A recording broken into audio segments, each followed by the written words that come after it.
Welcome to the Life Coach Lounge. I'm Angela. I'm Lisa. I'm Emily. We're three life coaches who found connection in faith, friendship, and purpose.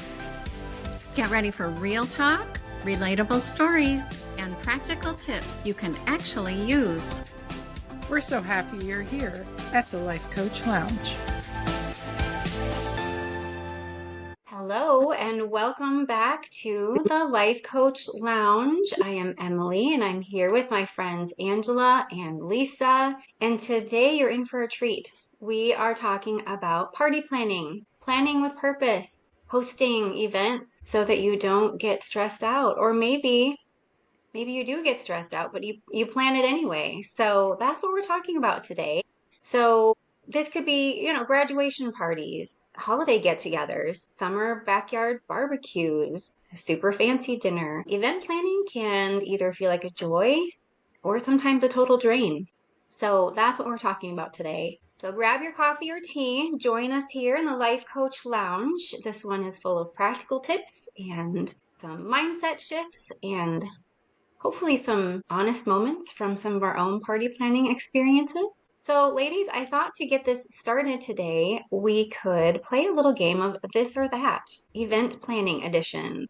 So are you ready? Go for it. So ready. Okay, first one, early planner or last minute magic? Angela. Definitely early. Yep, think it through. Lisa? Yes.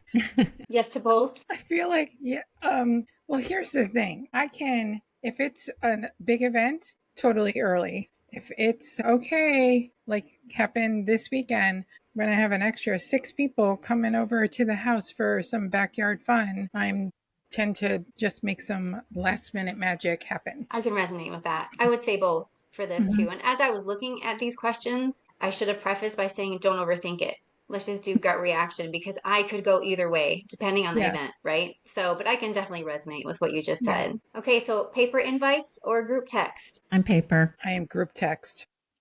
Yeah. Evite, I've always done paper. I think I've evolved more into text, but it's funny you asked this because I was just thinking recently about mailing paper invites. So yeah, I miss it. Paper invites are really fun to get in the mail too. I just feel like that you don't get a whole lot of fun mail anymore. At least I don't. It's usually bills or junk mail. And so to get a paper invite is kind of a special thing. I think what I have found over the last decade is the paper invites. I agree with what you're saying. Like and it's graduation time, right? So people are getting graduation invites are coming to our house, and it's fun to open them up and see the pictures and all the like little tidbits of like what has happened in that senior's life. And at the same time, I feel like they pile up and they sit on my counter, and I don't always remember to RSVP them. However, when something comes to me via a text or a email in an evite that immediately just says to you, yes, no, or maybe, like I can just do it and not be interesting. Yeah. Okay, potluck style or full-on chef mode? I'll be the first to say I'm not a huge fan of potlucks when it's a big crowd. So I would pick more not full-on chef, but if I'm hosting something, I'll just provide everything. How do you ladies feel about that one? I'm chef. Definitely chef. Angela, you went to culinary school, didn't you? So I was thinking, of course, Angela's the chef. She's got all of the great recipes. Buffet table or plated dinner? Plated dinner, and don't forget to warm the plates. I didn't know that trick. Jim and I Tell me how you warm plates. So I use hot water, but you can put them in a warming drawer to warm plates. But we always serve, even still, Jim and I warm our plates before we eat dinner at night. Do you really? That's the sweetest thing ever. Yeah. That makes dinner time so special. If you serve a salad, put the salad plates in the fridge. If you serve a hot meal, warm the plates. Wow, I'm going to up my dinner game. My family's going to be like, wow, Mom, why is the food so much better? I'm like, well, I just warmed the plates. That's all. I'm totally stealing that. I don't eat as fast as the rest of my family, so I am one that will reheat my food. Maybe I wouldn't have to reheat my food if I warmed my plate. Yeah. because a cold Yeah. plate like sucks all the warmth out of the food. Yeah. I wore my coffee My mug mind too. is blown right now. I feel like we could just stop the podcast right now because I got my nugget. It's so simple and I didn't think of it. Did you learn that at culinary school? Yes. Well, it's a restaurant trick, you know. And like with the coffee mug, I do that too. Keeps your coffee warmer longer. That I So do, but I interesting. never transferred it to dinner. I didn't either. Fascinating. Well, there you go, boys and girls. If you don't have time to listen to the rest of the podcast, there's your tip for the day. That's amazing. Okay, and we haven't even gotten into the content of what we want to talk about today.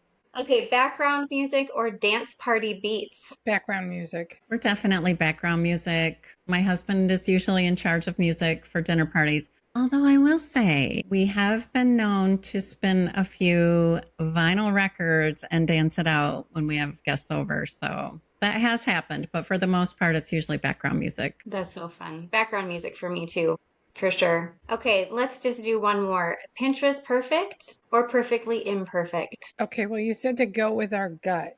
And since I'm a recovering perfectionist, my gut still says Pinterest perfect.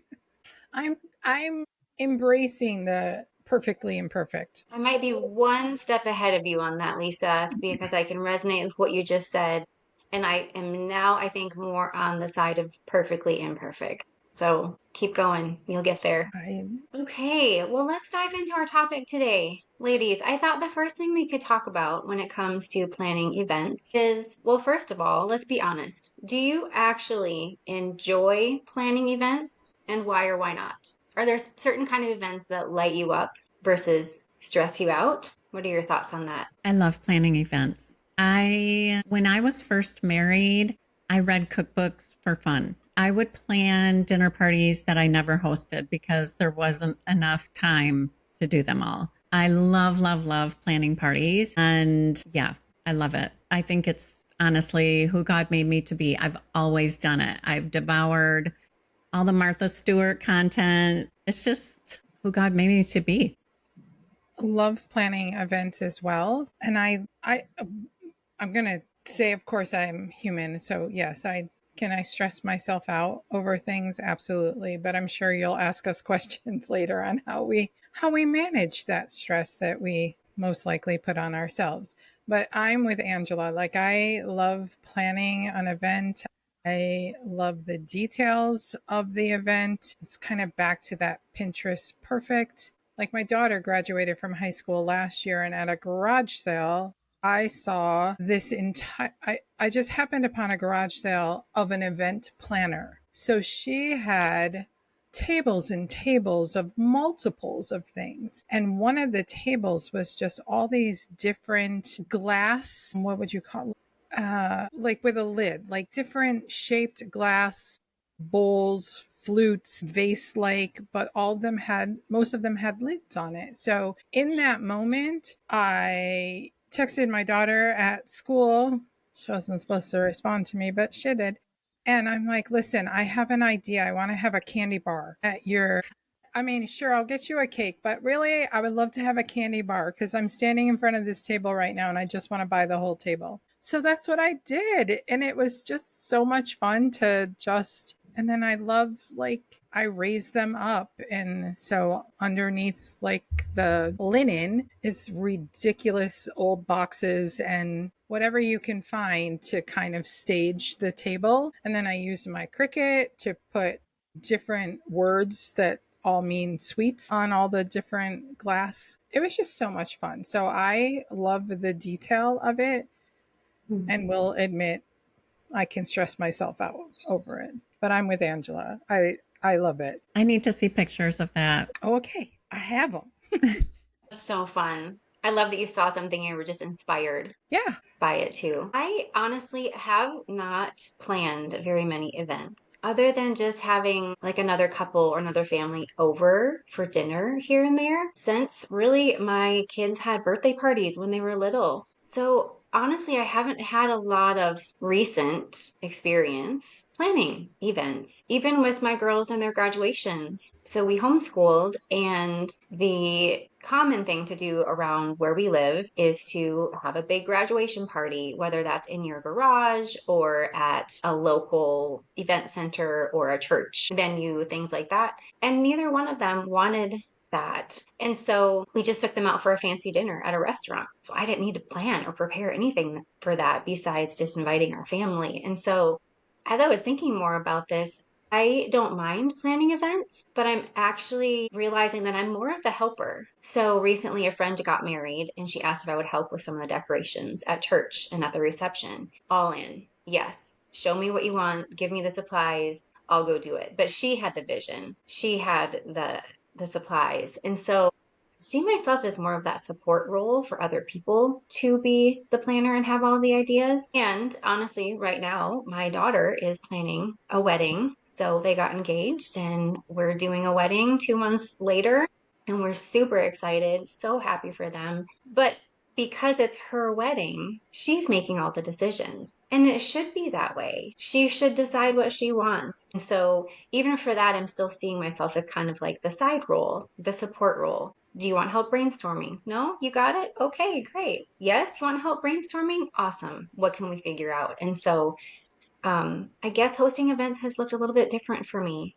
And I think too, with this, the wedding is smaller, like our graduations were not a typical big graduation party. I think thinking about why we're hosting an event is really important. Do we feel obligated? Is everybody else doing it? Is there an expectation to do it a certain way? And so our family kind of has gone rogue a little bit, and we just do what fits our family and our kids. So if anyone out there needs to hear that, you have permission to do it differently. You don't have to go along with what everybody else is doing if that's not something that fits you and your personalities. It's a great reminder.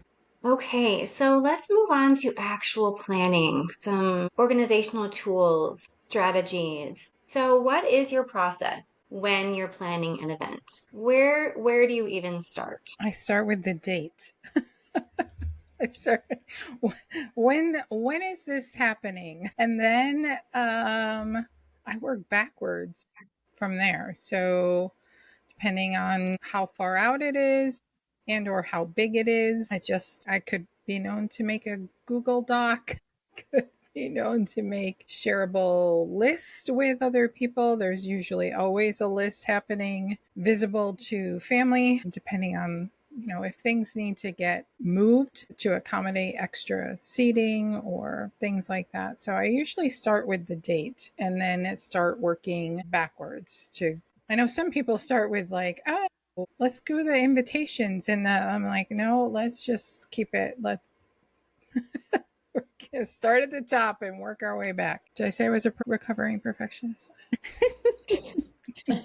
Me, I start more with the idea. So we have hosted many wine tastings. We've hosted lots of family dinners. We've hosted holidays. And so usually it's the idea of what I want to do, or maybe I see a recipe that I want to try and I'll be like, okay, yes, I want to do this. Who can come? Okay, when can we have it? So I kind of start with the bigger idea first, then the date. And that's kind of my launching pad to do it. That's so fun. So do you do like an inspiration board and everything, Angela, or is it just all up in your head? You just have the idea and you just go with it from there? Well, it starts in my head and then it goes onto paper. I'm a list maker. So lots of lists for what needs to be bought, how I want things to go.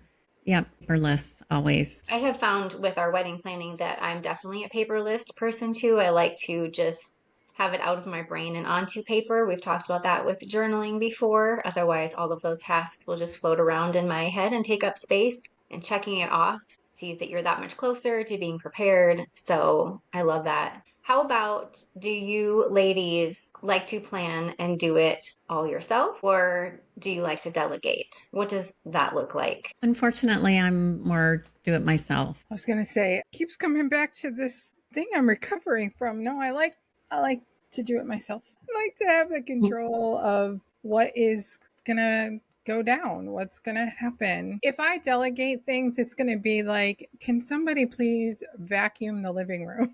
Can you Practical make sure things. there, Yes. yeah, if there, can you make sure there are the trash cans are labeled for whatever they need to, whether you need a one for, bottle returns or like I might delegate those type of things, but most of the details is me. Yeah, I can resonate with that, the control piece, definitely. And also, so as some family members and also some friends have stepped up to want to throw a bridal shower for my daughter. So we're going to have two different bridal showers. So generous, so kind of my family and my friends to offer to do that.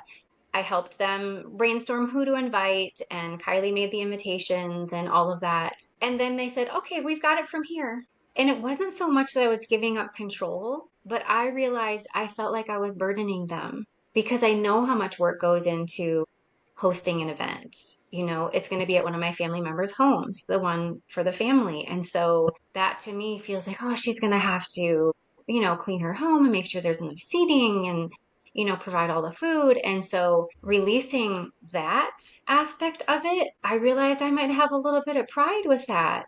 What I'm still trying to sort through what those feelings are because I insisted, like, well, no, I can help. I can still do things. And like, no, you're the mother of the bride. Your work is done. You just get to show up on the day and enjoy it along with your daughter. Okay, that was really hard for me. Have either of you experienced something similar to that, or is it just me? Before I answer that question, I want to point out how fortunate you are to have someone who is including you in the same way that they're including your daughter. Like, we want you to come as the mom and Yeah. enjoy yourself. Like, you don't have to be on the whole time. You get to enjoy this time as well. So, Yeah.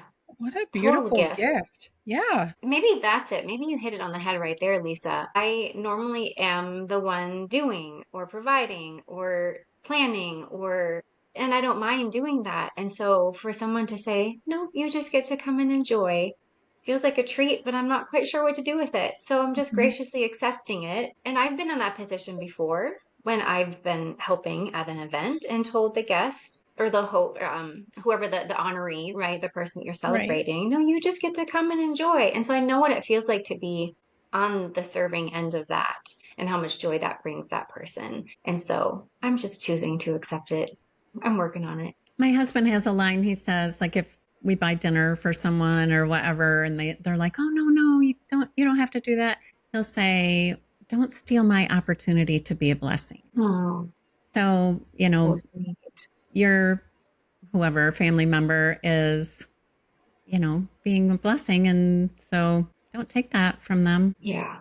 So let's move on to the mindset shift that we might need to make when we have an event coming up, whether it's something we're hosting or an event that we are attending. And I'm not sure that I thought about how important this aspect of a party or an event was until we have learned everything we've learned in coaching. Like basically, I get to decide how I want to show up, whether I'm the host or whether I'm the attendee. And so, what have you both learned? First of all, was this a new concept to you when we learned it in coach training, or were you already working on how you wanted to show up prior to learning this in coach training? Totally new. Totally That, new to like, you too, yeah, Lisa. yeah. My younger hostess self totally would have been up at 3 o'clock in the morning making fill in the blank. If it had, depending on what I decided to serve, there are certain things you can make the day ahead. Some you can't, but you need to schedule your day out. So I totally would have gotten up.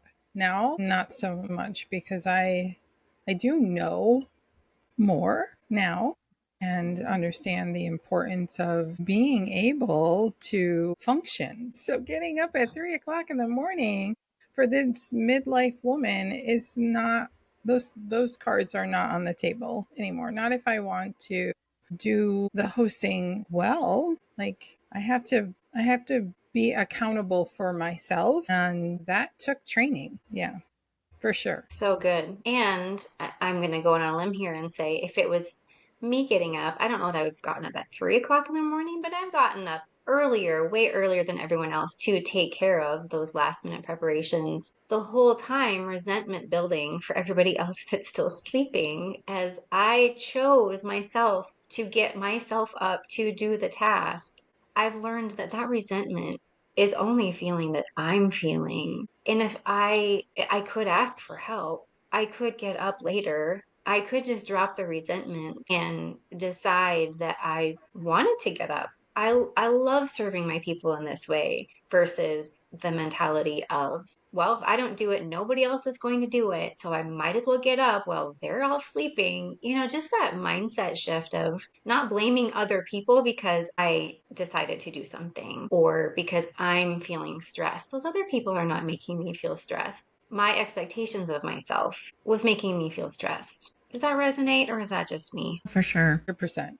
And it reminded me, I sometimes when you asked us a few questions before recording this episode, and so sometimes I like to, as I'm doing the Bible recap, try to relate to something either I've read or just kind of use the interwebs and just type things in. And so in this particular case, what came up, and it fits perfectly in this conversation that we're having, is that Martha moment when, when Martha opens her house, right? And then she's all annoyed that Mary is like off just chit chatting with him. And meanwhile, Martha's like, wait a minute, I am over here doing all the work. I'm doing all the preparations. Like she says, let's see, did I pull it up over here? She came and asked, Lord, don't you care that my sister has left me to do the work by myself? Tell her to help me. I'm like, oh my gosh. Yes. Who out there can relate to that Martha moment? I'm pretty sure anyone who's hosted an event. Absolutely. And yet, what is the important piece of that message, right? It's the service and the community, and the, like, it has nothing to do with who's doing what, and like that's not the most important piece. So I think it's important to remember that part. It was really helpful for me to be like, okay, I don't have to get so upset that, one, if I didn't delegate, and two, I have to open my mouth. Otherwise, people are going to people. And I'm the one who is hosting, and this was my choice. So, And the whole reason we're having a celebration or a get together is to connect with people. right. That's where I've learned the whole imperfectly, or what was it, imperfect, just the Yeah. idea of imperfection. It's okay that that dish didn't get made or that I forgot to put out the fancy napkins or whatever. Nobody's going to remember that. They're going to remember the conversations and the time we spent and the one-on-one connection. For sure. So Angela, we know that you are like the hostess with the mostest. You like are able to just make people feel so welcome. You have told us so many times how even if your kids just come over, you have a brand new toothbrush in the bathroom for them and you iron, didn't you say you ironed the sheets in the guest bedroom? I just think that is just delightful and I can't wait to visit you someday so that I can be treated Me like too. this queen because it sounds amazing. What do you do, or how do you focus on your mindset before hosting, whether it's just one or two of your kids or whether you're hosting a whole group of people? How has maybe even coaching helped with the mindset shift for you? I don't think I've always done it right. I definitely wanted everything to look perfect as a reflection on me and on my home versus, like you said, the connection with the people. Like I've had some party fails because of that. And so there has been a shift in letting things go. Everything doesn't have to be, like you said, Pinterest perfect, and focusing more on the people who are there versus, the perfect meal, the perfect, decorations, whatever it is. So, I mean, yeah, older and wiser, right? Well, and I think it's a balance because I love the little touches that show that you thought about the person that was going to be coming and staying in your home or coming to share a meal with you. All of those little things that you do, even the warming of the plates. I mean, Jim must feel like a king every day he comes home for dinner because his food is served on a warm plate. So I think there is a balance. I don't think it is either or. Either everything's perfect and down to the last detail, or we forget about everything, but we're connecting with people. So it's definitely a balance. And I think that whole idea of staying present in the moment for me has been really good. If I'm chopping up vegetables, if I catch even a hint of myself feeling resentful or stressed or angry, I try and just remember, like, stay present. Why are you doing this? Who's coming over? How do you want to feel? Does this task have to be done right now? Okay, yes or no, and then decide. Um, Staying present and not letting the stress hijack the planning or the enjoyment of the event. That's good. When I was 20, well, I got married when I was 26, and someone, I wish I could credit them, but I don't remember who the someone was, told me as I was party event planning for my wedding, and I carried around a really thick book of it was kind of like a traveling vision board of all the things that I loved and then things that I finally decided on. And I, I just remember being told to do exactly what you just said, Emily, to be present in that day, because the you are planning this event, and that day is going to come and go faster than your head is going to spin. Like the day's going to be over and you're going to be like, oh my gosh, did I even talk to so and so or say hello to this person? And that was super impactful to me. And as a result of that, I can honestly say that I did make a point to talk to everyone who came to our wedding. My husband and I even changed the, what do you call it, the receiving line. So typically at the end of the wedding, the bride and the groom and the bridal party all go, and then you all fall out of the congregation and you wait your turn to say hello as you pass. And so my husband and I, because this was so important to us, we went down the aisle and went out and came back up the side aisles of the congregation and then came back to the middle, and then we dismissed each row, just us.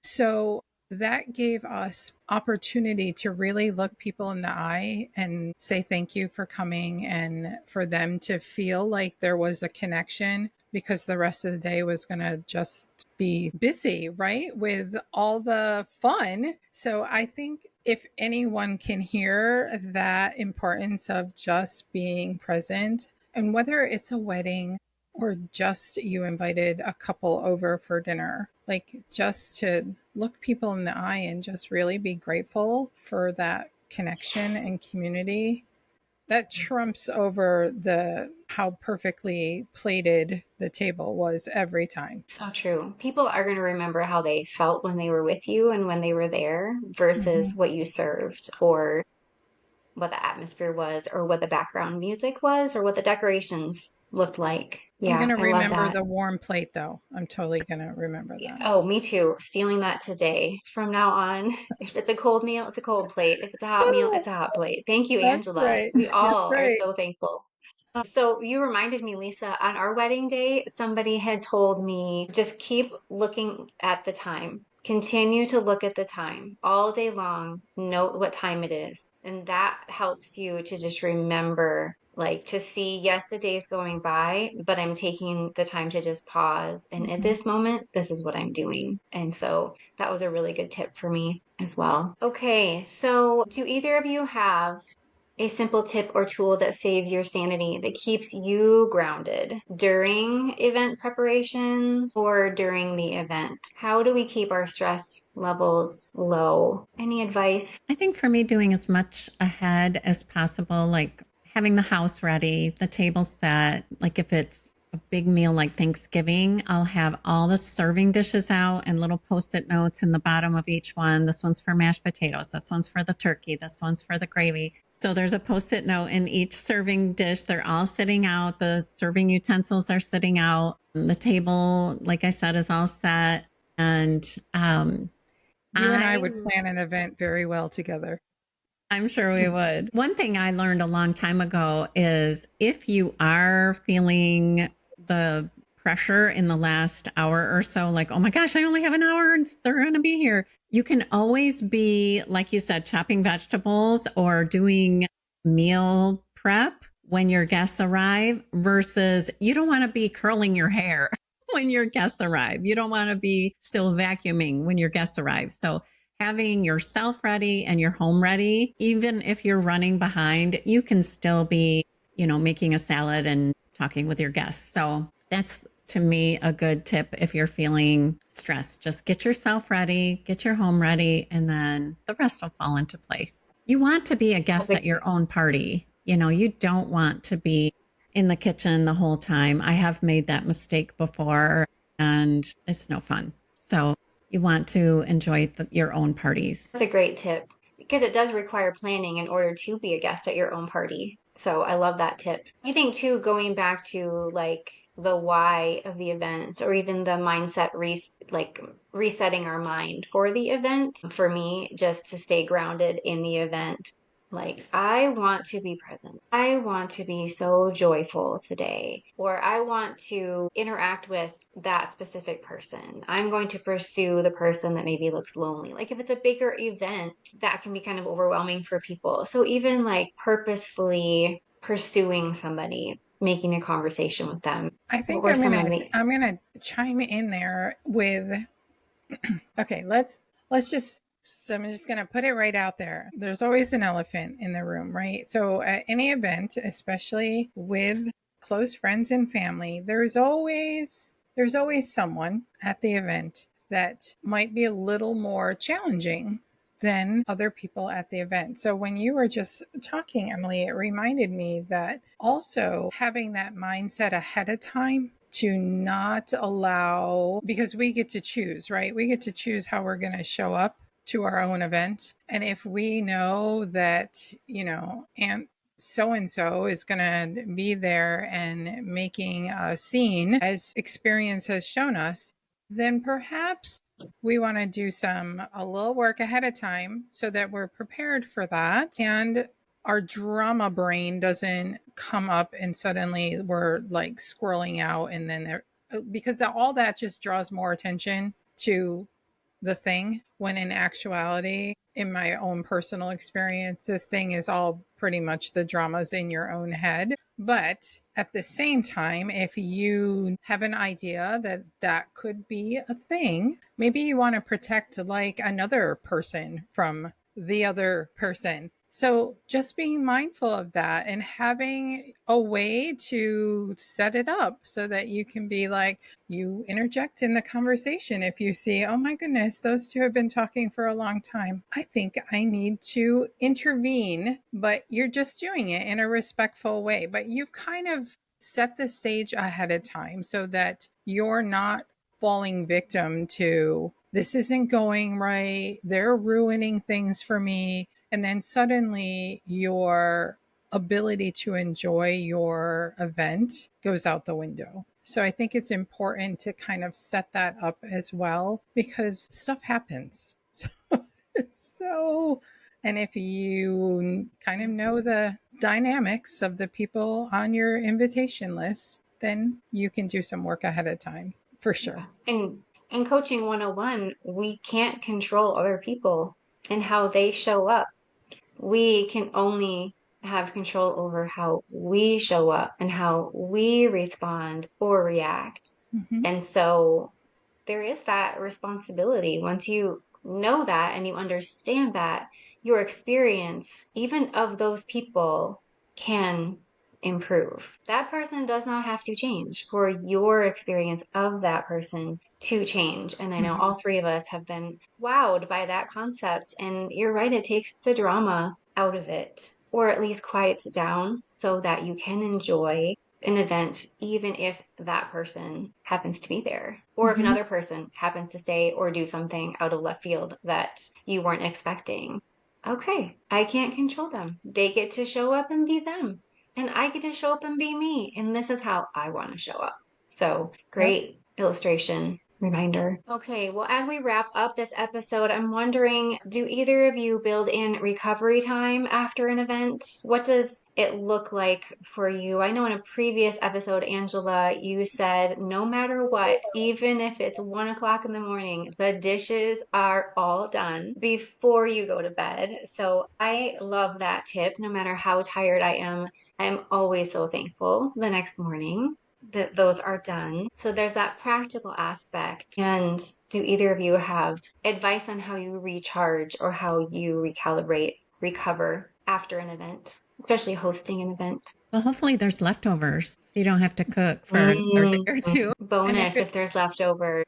Yeah, and if it's possible in the scheduling of the event and the size and all the goings on of the weekend or around the event, if it's at all possible, I highly recommend scheduling in like an entire day for like reset so that you're not on, because even if you're an extrovert and like loving every minute of it, it's still exhausting. Like it's a lot of work. There's a lot of planning that leads up to it, and then it's an exhausting day. So if you can plan the next day to just have some recovery time in there, well, however that looks like for you, to make sure that I am definitely taking my walk today and I'm going to fill in the blank, do things that kind of refill my cup. That has been something that I've also planned in with the planning of the event. So good. I always look at the days before and after the event on my calendar as well and make sure I have some white space